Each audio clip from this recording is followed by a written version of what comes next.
It was supposed to be just another birthday, nothing fancy, just love, family, a little cake in the kitchen.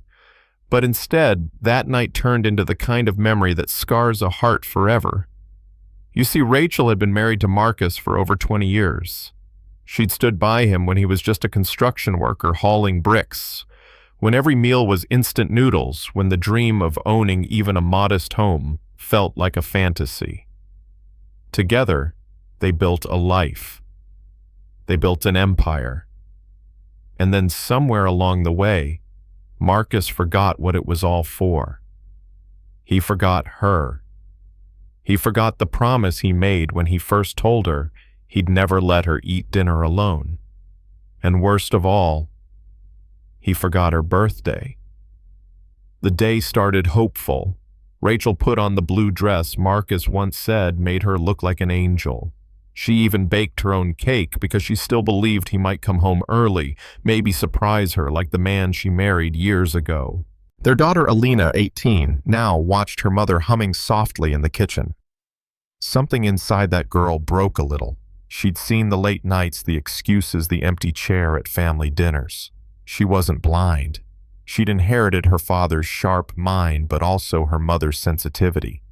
And she wasn't about to sit by while the man she once worshipped destroyed the woman who gave him everything.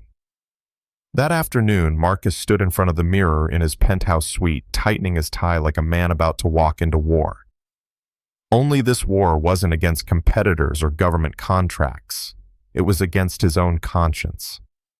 Because instead of walking into his wife's birthday celebration, he drove across town to the guest house he'd secretly bought. Inside was not his family, but Isabella, a sleek consultant with eyes like polished steel and lips trained to whisper exactly what a powerful man wanted to hear. She didn't love him. She loved what he represented. And Marcus, blinded by ego and exhaustion, mistook that hunger for passion. Alina already knew where he was going. She had followed him weeks ago, her heart pounding as she watched his BMW pull into the driveway of that house, followed minutes later by Isabella's red Porsche. She had seen enough to break her loyalty, but not enough to destroy her mother's heart. So she did what any furious, brilliant teenager would do. She planted a camera.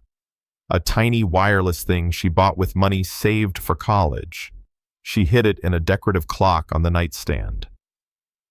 And on her mother's birthday, at exactly 4 p.m., while Marcus was supposed to be on a conference call in Singapore, Alina streamed the live feed straight onto their massive living room television.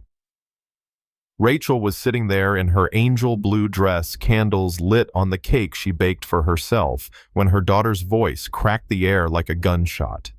"Mom, look what Daddy is doing." The screen lit up. And there he was, Marcus, the man who once swore she was his forever, now in silk sheets with another woman. The bouquet he handed Isabella. The same sunflower and rose arrangement Rachel had cherished on their first anniversary. The diamond earrings Isabella giggled over. The very pair Rachel had been hinting at for weeks, hoping he'd remember. And then the words that tore her apart. "It's my wife's birthday, but I'd rather spend it with you." Rachel dropped to her knees, her cake collapsing beside her like a dead weight. 23 years of love reduced to ash in a single merciless sentence. Alina held her mother as she sobbed, whispering, "We can't stay here. Not another minute." Together they packed in silence. Important papers, a few clothes, the photo albums that still mattered. Rachel left one letter on Marcus's pillow. "We know everything. You chose her. Now you can have her. But you'll never have us again." When Marcus came home that night humming Sinatra and carrying overpriced Italian takeout like a peace offering, the silence greeted him first. The kitchen was dark. The cake was smeared across the floor like blood at a crime scene. On the screen, frozen in high-definition betrayal, was his own face pressed against Isabella's lips. And on the table, the letter. He read it once, twice, then screamed like a wounded animal tearing through empty closets. Empty rooms calling their names. No answer. No forgiveness. Just echoes. He tried Rebecca. No Isabella, but she cut him off cold. This is a catastrophe. I can't be part of your mess. We're done. Just like that, his mistress vanished.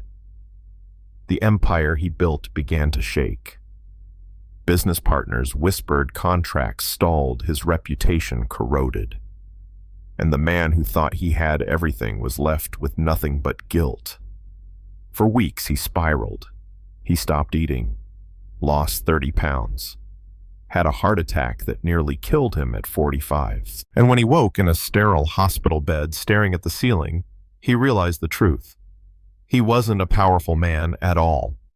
He was a beggar who'd traded gold for garbage love, for lust family, for emptiness. So he did something no one expected.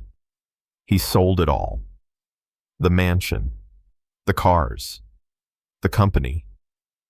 He moved into a tiny apartment downtown, the kind of place he once swore he'd never live again. He scrubbed floors at a shelter, served soup to men who'd lost their families too. He wrote letters, dozens of them, to Rachel and Alina, pouring out his regret, begging for a chance but never receiving a reply. Still, he kept writing, not to win them back, but because he needed them to know he finally understood what he'd destroyed. And then fate cracked the door. Months later, Rachel's car was hit by a drunk driver. Alina sat alone in a hospital waiting room, terrified.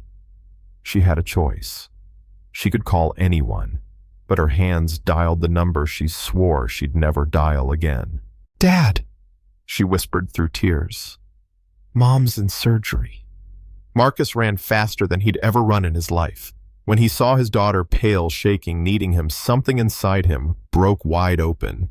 He didn't talk about business. He didn't make promises. He just held her, gave her his jacket when she shivered, brought her soup she couldn't eat, sat for 18 hours beside her praying like a man who knew he deserved no mercy.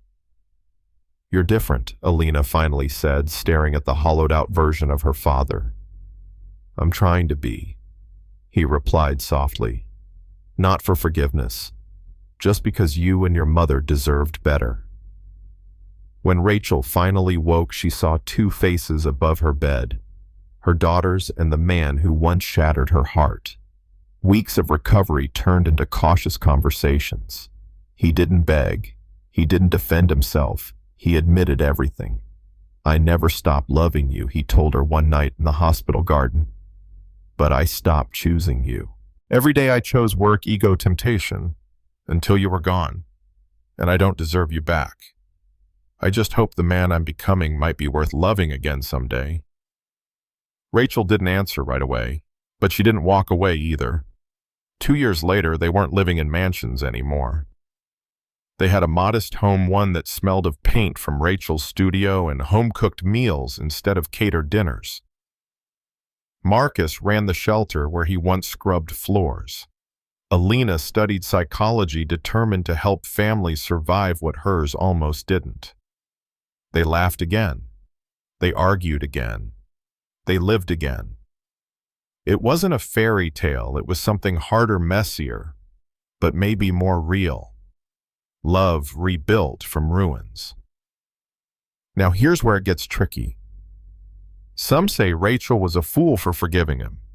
Others say she was brave, choosing love over bitterness. Some say Marcus didn't deserve another chance. Others believe redemption should always be possible if someone is willing to change. What do you think? Is forgiveness the highest form of love, or just weakness disguised as hope? Drop your thoughts in the comments. I want to hear from you. And don't forget to subscribe, because tomorrow I've got another story that'll leave you asking where you stand when love collides with betrayal.